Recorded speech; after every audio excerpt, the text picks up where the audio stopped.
Praise the Lord, hallelujah. Zion வேதாகம ஆய்விற்கு அன்போடு கூட இயேசு கிறிஸ்துவின் நாமத்தில் உங்களை வரவேற்கிறேன். இன்றைய தினத்திலும் சங்கீதங்களின் புஸ்தகம் 103 சங்கீதம் முதல் 105 சங்கீதங்கள் வரைக்கும் உள்ள வசனங்களை தியானிக்க சர்வ தேவன் நமக்கு கிருபை பாராட்டுவாராக.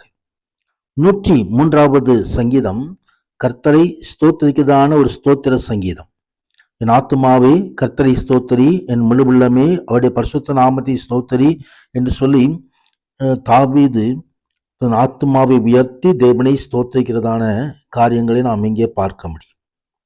விசுவாசிக்கிற உடன்படிக்கையின் மக்கள் மேல் அவர் பொழிந்தருளுகிற அவருடைய உபகாரங்கள் ஆசீர்வாதங்களுக்காக கர்த்தருக்கு நன்றியும் துதியும் செலுத்துவதை இந்த சங்கீதத்தில் நாம் பார்க்கிறோம். நமது வாழ்க்கையில் கூட அப்படியாய் எப்பொழுதும் ஆண்டவருக்கு நன்றி செலுத்துகிறவர்களாய் ஸ்தோத்திரம் செலுத்துகிறவர்களாய் தேவனை துதிக்கிறவர்களாய் காணப்படுவது அவசியமாயிருக்கிறது.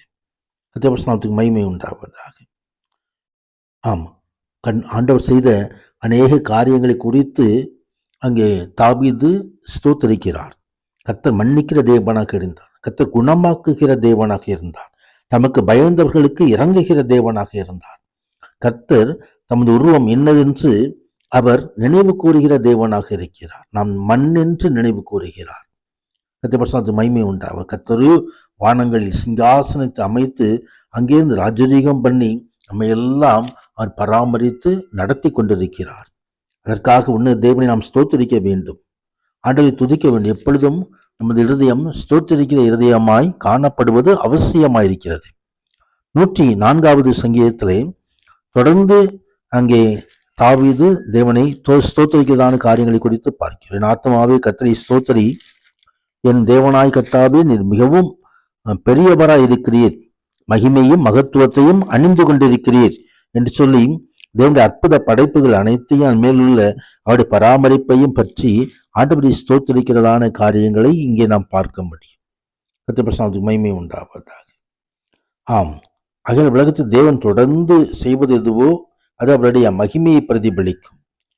கர்த்தருக்கு மகிமை உண்டாவதாக.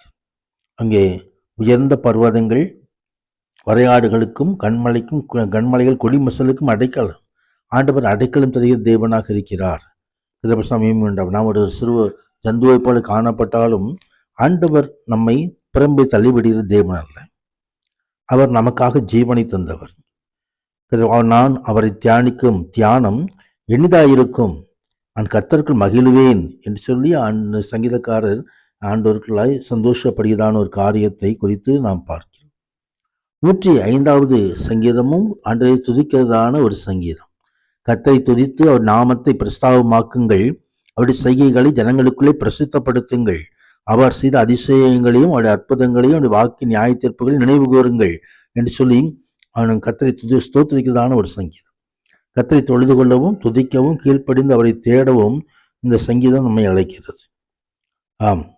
தனிப்பட்ட நபராகவோ அல்லது குழுவாகவோ இணைந்து கர்த்தரை துதிக்க வேண்டும், ஸ்தோத்திரிக்க வேண்டும், கர்த்தருடைய நாமத்திற்கு மகிமை செலுத்த வேண்டும். கர்த்தருடைய மகிமை உண்டாவதாக.